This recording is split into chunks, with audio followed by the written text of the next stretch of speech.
अभी तक के लेक्चर्स में हमने चैप्टर 1 पूरा फिनिश कर लिया था। आज हम स्टार्ट करेंगे chapter 2 that is sexual reproduction in flowering plant, जिसमें से जो फ्लावरिंग प्लांट है इनको हम बोलते हैं एंजियोस्पर्म। तो एंजियोस्पर्म में दो तरह के पार्ट पाए जाते हैं। पहला होता है वेजिटेटिव, दूसरा इसमें हो जाएगा रिप्रोडक्टिव पार्ट, ऐसा पार्ट जो करेगा रिप्रोडक्शन, सेक्सुअल रिप्रोडक्शन।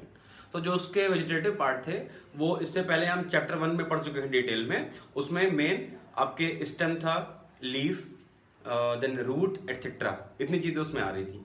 इसके अलावा जो एक और बचा था पार्ट उसमें, दैट इज सेक्सुअल पार्ट, उसको हम यहाँ पढ़ेंगे।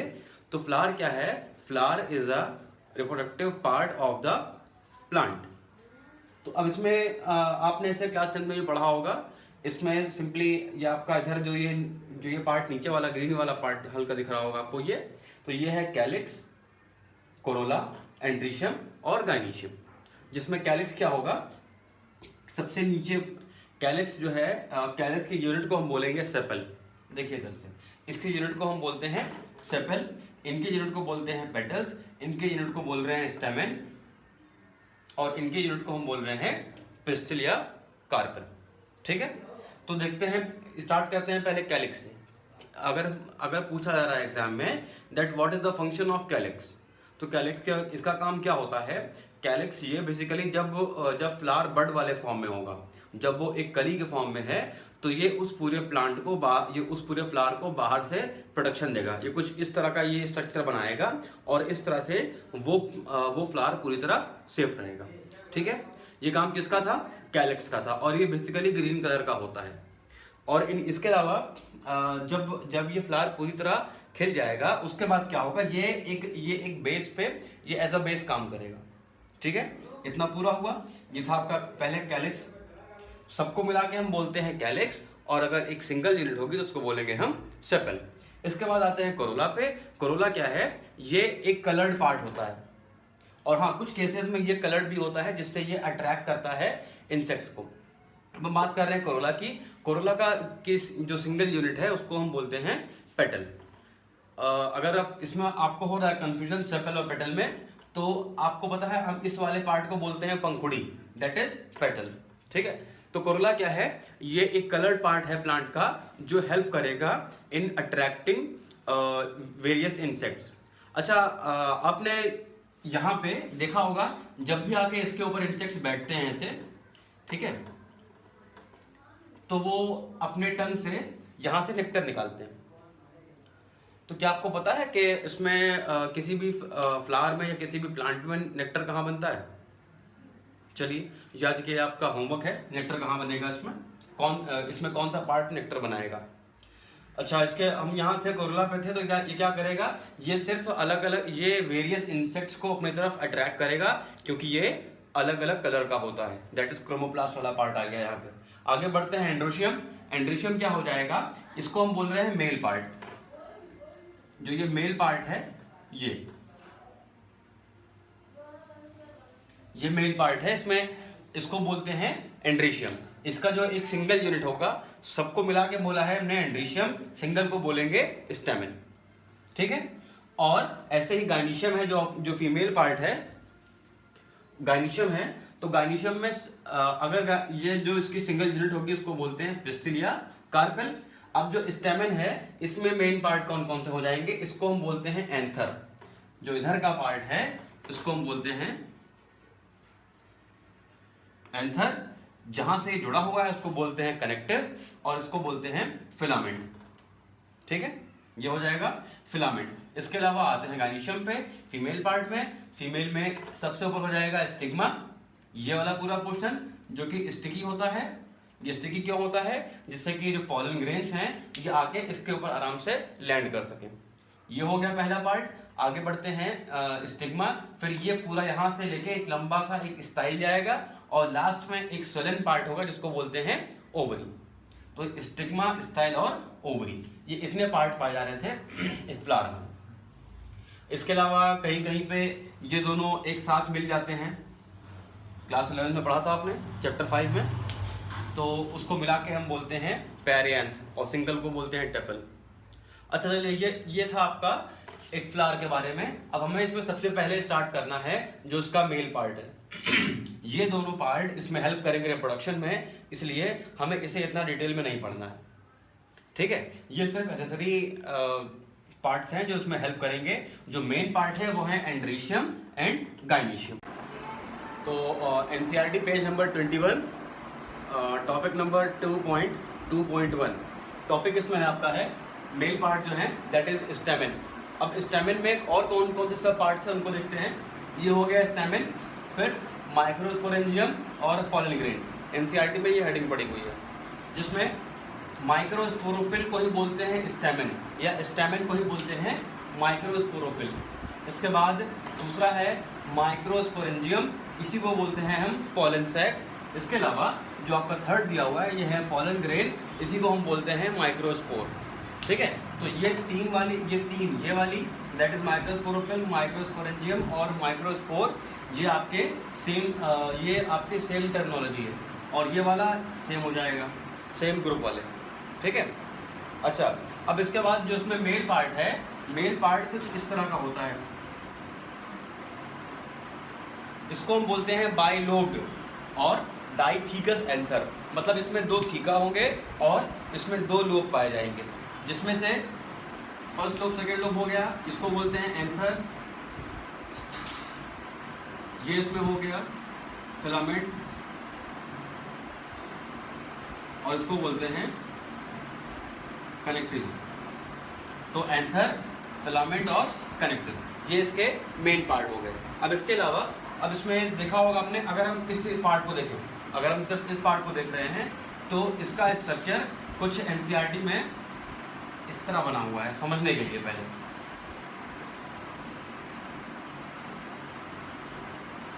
कुछ ऐसा है ये, जिसमें से ये ऊपर का पार्ट इस तरह जुड़ा होता है और ये इस तरह। तो ये एक सिंगल वाला ये हो गया, दूसरा वाला पार्ट ये हो गया, ठीक है। अब इसमें कुछ इस तरह का स्ट्रक्चर है, अगर तो इसमें से, या अगर इसको और मैग्नीफाई करें तो ये कुछ इस तरह का स्ट्रक्चर हमें दिखेगा।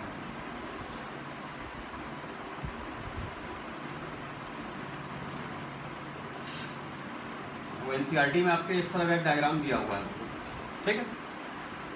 तो इसमें टेट्राएड वाले फॉर्म में है, ये आपका हो गया कनेक्टिव। अब हम बात करेंगे इसमें कौन सा पार्ट है। जैसे हम अगर बात करें बिल्कुल बेसिक से, स्टार्टिंग से अगर देख रहे हैं हम कि सबसे पहले कौन सी सेल पाई जाएगी, तो स्टार्टिंग में जो एपिडर्मिस के नीचे होगी हाइपोडर्मिस या हाइपोडर्मल सेल, वहाँ पे एक सेल खुद को कन्वर्ट करती है आर्चीस्पोरियल सेल में। हमने क्या नाम दिया इसको नाम दिया हमने आर्चीस्पोरियल सेल। अब यही सेल खुद को डिवाइड करेगी पहले 2 पार्ट में। ये डिवाइड कर रही है किसमें, इसने बनाया प्राइमरी,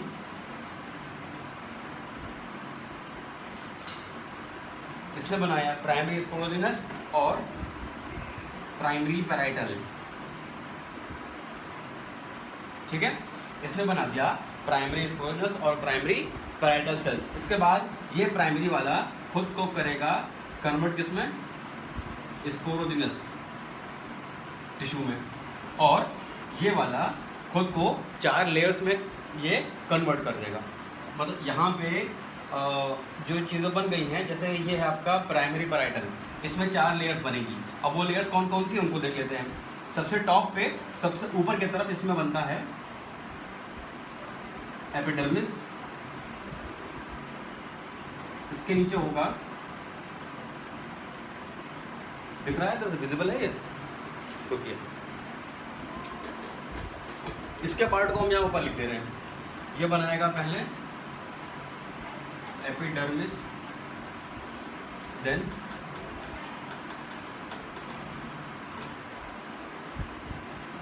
एंडोथीशियम,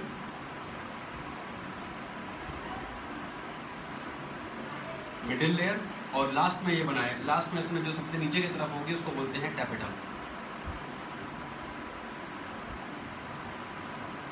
एनसीईआरटी में जो आपका डायग्राम दिया हुआ है उसमें अगर आप देखेंगे तो इस तरह का एक स्ट्रक्चर दिया हुआ है। इसमें सबसे जो बाहर की लेयर होगी इसको बोल रहे हैं हम एपिडर्मिस, ये सिंगल लेयर होगी, ठीक है। किसी भी एंथर की बात कर रहे हैं, इसमें बाहर की लेयर क्या हो गई, एपिडर्मिस, इसके जस्ट नीचे एक सिंगल लेयर पाई जाएगी जिसको बोलेंगे हम एंडोथीशियम, ये भी सिंगल लेयर होगी, और उसके नीचे एक और लेयर होगी जिसको बोलते हैं मिडिल लेयर, जो कि तकरीबन 1 2 3 लेयर्ड स्ट्रक्चर होगा, मतलब इसमें 1 से 3 लेयर पाई जाएंगी। मतलब एक पहला ये आपका मान लेते हैं, ये पहला ऊपर का हो गया epidermis, then this one is endothecium, फिर 1 2 एंड 3 ये आपका हो जाएगा मिडिल लेयर। 3 लेयर की इसमें पाई जाएगी मिडिल लेयर। इसके बाद एक आएगा टेपिटम। तो टेपिटम क्या करेगा, ये हेल्प करेगा in nourishment of these pollen grains और दीज डेवलपिंग माइक्रोस्पोर्स। इसके अलावा एनसीईआरटी में अगर देखें आप तो यहाँ पे इसमें इस जगह पे या इस पॉइंट पे एक ओपनिंग है या एक लाइन, इसको हम बोलते हैं लाइन ऑफ डेसेंस, या यहाँ पे एक स्ट्रक्चर है उसको बोलते हैं स्टोमियम, इसका मतलब होता है ओपनिंग। तो जब इसके अंदर बहुत ढेर सारे पॉलन ग्रेन डेवलप कर जाएंगे, जब इसमें पॉलन ग्रेन डेवलप कर जाएंगे, इसके बाद क्या होना है, यहाँ पे जब इसमें पूरा फुल हो गया, यहाँ फुल हो गया, जब सब में ये फुल हो गया है, इसके बाद यहाँ होनी है बर्स्टिंग होगी, और उसी को हम बोलते हैं डेसेंस। जिस पॉइंट से ये बाहर की तरफ निकलेगा, मतलब जैसे मान लेते हैं कि ये पूरा बन गया है इसमें, अब बन जाने के बाद ये इस तरह और इस तरह खुलेगा, दैट मीन्स कि जो पॉलन ग्रेन है वो यहाँ से और यहाँ से बाहर निकलेंगे, और जो जिस पॉइंट से बाहर निकलते हैं उसको बोलते हैं स्टोमियम, ठीक है। या फिर उसको या उस लाइन को बोलते हैं जिस लाइन से ये कटेंगे या ये डिस्पर्स होंगे, उसको बोलते हैं लाइन ऑफ डेसेंस। क्लियर हुआ इतना? अच्छा, इसके बाद हम बात कर रहे थे इन तीनों की, ये तीनों किससे बने हुए हैं, ये चारों, एपिडर्मिस, एंडोथीशियम, मिडिल लेयर और टेपिटम, ये इन्हीं का मॉडिफिकेशन है। जो प्राइमरी पैटर्न था इसने मॉडिफाई करके क्या बना दिया, इसने बनाया epidermis, endothecium, middle layer and tapetum. और जो लास्ट वाला था प्राइमरी स्पोरोजिनस, इसने आगे जाके बना दिया स्पोरोजिनस टिश्यू, जो कि ये बीच में पाया जाएगा, सेंटर में। अब हम कह सकते हैं कि अगर हम किसी भी एंथर में देखें तो सबसे बाहर की तरफ क्या होगा, epidermis, endothecium, middle layer, 3 layer की हो गई है, टेपिटम सिंगल लेयर, और बीच में पाया जाएगा स्पोरोजिनस टिश्यू। क्लियर है इतना? ठीक। तो ये था कुछ मेल के बारे में। अभी इसमें कुछ चीज़ें और हैं, जैसे इस वाले, अब हम स्टार्ट करेंगे इस वाले सेल से, ये हमारी मेन सेल है, यहाँ से स्टार्ट करेंगे अभी हम। अब इस टिश्यू में होगा डिवीजन पहले, तो यहाँ पे एक पाया जा रहा है स्पोरोजिनस टिश्यू। अब ये डिवाइड करेगा, जिस मेथड से डिवाइड कर रहा है वो है मियोसिस, ठीक है। और इसी को हम बोलते हैं माइक्रोस्पोरोजेनेसिस, और जेनेसिस मीन्स फॉर्मेशन, माइक्रोस्पोर। सो इसका मतलब होगा that formation of microspore. Okay, तो यहाँ क्या बताना है, यहाँ पे जो स्पोरोजिनस टिश्यू है ये खुद को इसमें पहले कन्वर्ट करेगा, किसमें, पॉलन मदर सेल में या फिर माइक्रोस्पोर मदर सेल। इसी को हम बोलते हैं मियोसाइट्स, इसी को हम बोलते हैं मियोसाइट्स। अब जो यहाँ पे मियोसाइट सेल्स हैं, पहले यहाँ पे होगा मियोसिस 1 और यहाँ होगा मियोसिस 2। यहाँ पे इनकी प्लॉइडी चेंज होगी, जो यहाँ पे पॉलन मदर सेल थी देवर डिप्लॉइड, और ये यहाँ पे आगे आगे हो जाएंगे ये हैप्लॉइड स्ट्रक्चर, ठीक है। तो सबसे पहले होगा मियोसिस 1, जिसको 2 पार्ट में तोड़ देगा। फिर हर सेल्स में जो यहाँ 2 बनी थी, दोनों में होगा मियोसिस सेकेंड। फिर यहाँ बन जाएगा एक माइक्रोस्पोर, ये बन गया है माइक्रोस्पोर, ये वाला, ये भी और ये भी। इसके बाद माइक्रोस्पोर में होगा एसिमेट्रिकल डिवीजन, ये एक एसिमेट्रिकल डिवीजन हो रहा है, जिसकी वजह से 2 सेल बनेंगी यहाँ पे। जो बड़ी होगी सेल उसको हम बोलेंगे वेजिटेटिव सेल, और जो सेल छोटी है उसको बोलेंगे हम generative cell. Smaller one is generative and the larger one is vegetative. इसके बाद क्या होना है, दैट जो आपकी वेजिटेटिव सेल हैं, जनरेटिव वाली, जो ये छोटी वाली सेल है जनरेटिव वाली, इसमें और या इन दोनों के बाहर 2 लेयर बन जाएंगी, ठीक है। पॉलन ग्रेन में 2 लेयर होंगी, एक लेयर बाहर की है जिसको बोलते हैं एक्साइन, और एक लेयर अंदर की है जिसको बोलते हैं इंटाइन। तो ये एक्साइन किससे बनी होती है, स्पोरोपोलिन। ये one of the hardest material है, one of the hardest organic material, that is sporopollenin. और इंटाइन किससे बना होगा, intine is made up of pectin and cellulose, इसी को हम एक साथ मिला के बोलते हैं पेक्टोसेलुलोज। तो इसके अलावा इस पूरे इसमें यहाँ पे इस जगह पे और इन जगह पे क्या हो रहा है कि यहाँ पे इंटाइन थोड़ी, यहाँ पे एग्जाइन थोड़ी पतली होगी, थोड़ी वीक होगी, या कई बुक में लिखा होता है एब्सेंट होगी, लेकिन जनरली यहाँ पे वीक रहती है। यहाँ पे बहुत पतली हो जाएगी एग्जाइन और यहाँ बनेगा जर्म पोर। जर्म पोर एक स्ट्रक्चर है जहाँ से इंटाइन बाहर की तरफ निकल के बनाएगी पॉलन ट्यूब, और कह सकते हैं दैट और हाँ, इसमें डिप्लॉइड में होंगे 3 जर्म पोर और हैप्लॉइड डाइकॉट्स में हो जाएंगे 3 जर्म पोर और मोनोकॉट में होगा सिंगल जर्म पोर। ठीक है, तो बस ये थोड़ा सा इंट्रो था आपका, ये आपका पूरा हो गया यहाँ पे मेल पार्ट। अब इसके बाद जब ये ट्रांसफ़र होके बाई पॉलिनेशन जब ये पहुँचेगा किसी दूसरे प्लांट पे, फिर आगे इसमें फर्दर डिवीजन होगा। जब ये डाइसेंस हो रहा है उस टाइम पे ये कुछ इसी स्टेज में पाया जाएगा। ठीक है, so that's all for today. अब अपने अगले नेक्स्ट लेक्चर में हम स्टार्ट करेंगे फीमेल पार्ट। Thank you.